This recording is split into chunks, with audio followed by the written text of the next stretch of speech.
Well, the opioid epidemic has been in the headlines nationally and here in Indiana for months now.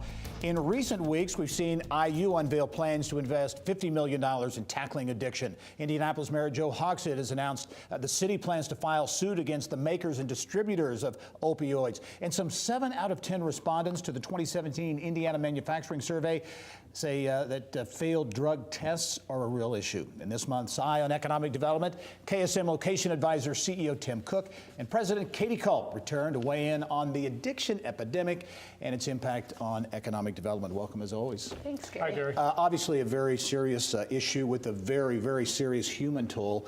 But there is a real correlation, a real connection to the economy and economic development.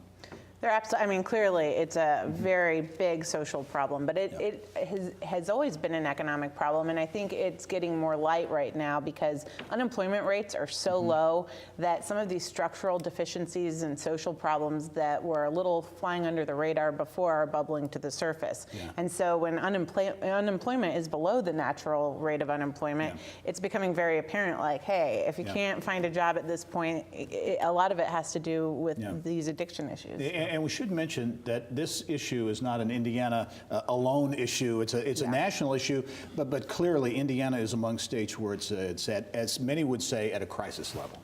I think that's definitely the case. I mean, we see this all over the country, particularly, don't you think, in manufacturing and distribution? Yeah, in that industry, and I think, it's interesting, the country's had a drug problem for a long time now. I think back to like when I was in high school, it was Just Say No and Nancy Reagan.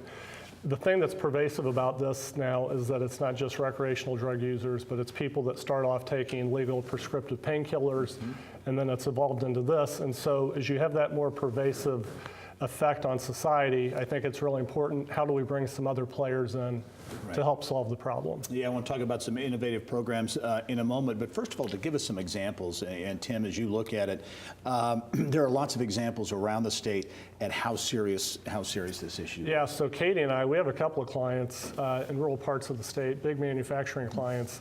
They have told us that 50% of their job applicants either fail the drug test or they pull their application when they find out there's a drug test. So when you have something like that layered on top of, a 3.8% unemployment rate, it really does have an impact. Yeah. Let's talk about what's being done because there are a lot of efforts currently underway. Katie, first of all, at the state level, Governor Holcomb appointed Jim McClellan as the drug czar, if you will, to kind of really coordinate and focus in on the effort. IU is investing $50 million in its Grand Challenges program to attack this issue. Mayor Hogsett, again, has issued a plan around it. Talk about some of those efforts and how successful you think they can be. Well, I think if there's any silver lining to this terrible problem, it's that some of these silos that previously existed where you might have, social agencies working with it or educational or government, they're starting to break down and really work together in a multi-pronged approach. And so what you've seen with the very provocative and positive action of Mayor Hogsett's office and a lot of other leaders around the country, trying to attack the source of the legal drugs that are so often the gateway to some of these other problems. That's one prong of it. Having state government agencies working together with educational institutions, that's where you start to see real change, I think, instead of that siloed activity. Right. And Tim, I know you're aware, excuse me, of a program in Knox County that is really taking a proactive, aggressive approach to getting after it. Yeah, so Knox County, they've had a program for about 10 years now called LAM, and basically it's focused on people who have been incarcerated. What do we do after they're released from prison, and trying to get them online with job opportunities. It's been handled through the KCDC, which is the economic development group down there, along with a lot of local partners.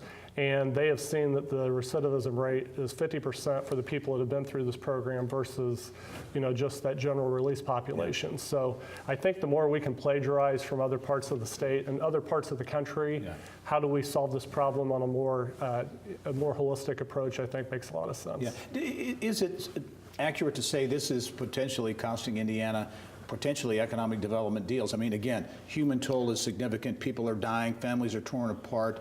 But as you then look to the things you're talking about here, economic development deals, future jobs could be on the line too. Definitely. I mean, in fact, when we do these national site selection assignments, we, particularly in the manufacturing and distribution industries, are asked to kind of look at what the rate of addiction, they've got studies that look at how pervasive a problem it is and what sort of solutions exist locally and at the state level to combat them.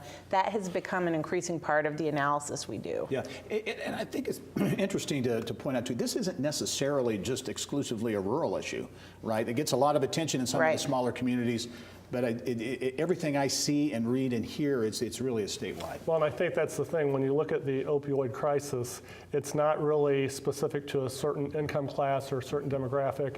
It's hitting all the different layers. And so whether it's manufacturing, whether it's tech jobs, you're seeing the impact pretty much across every industry. Mm-hmm.